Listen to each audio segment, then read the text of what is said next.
Dans ce studio à Lagos, au Nigeria, se déroule le tournage d'une pièce de 6 minutes, Father Forgive Me, qu'Esther Abba filme à mi-chemin d'un cours de 11 semaines sur le 7e art dans la capitale économique nigériane.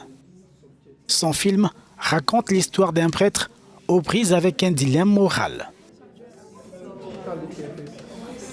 C'est une expérience formidable parce que je vois maintenant le cinéma sous un angle différent et je comprends vraiment ce qu'est le cinéma mieux maintenant que ce que je savais avant. Environ 500 candidats prennent part à ce programme financé par les pouvoirs publics. Les cours sont dispensés par des cinéastes d'Afrique du Sud, du Kenya et du Nigeria.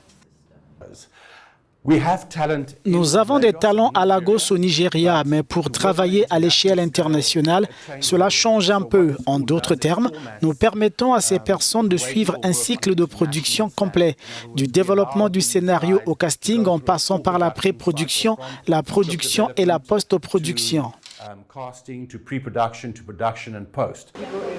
L'idée consiste à former des cinéastes capables de renforcer la tendance du 7e art nigérian à l'export, notamment à travers des plateformes de premier plan.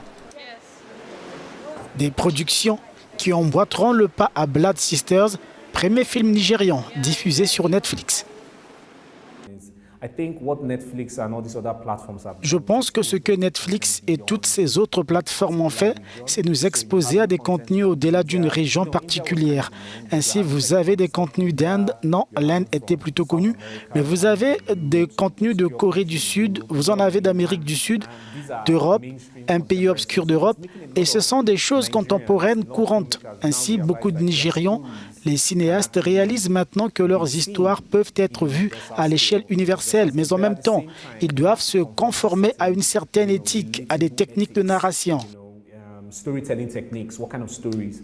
Le cinéma nigérian a représenté 2,3% du PIB national, soit 660 millions de dollars l'année dernière.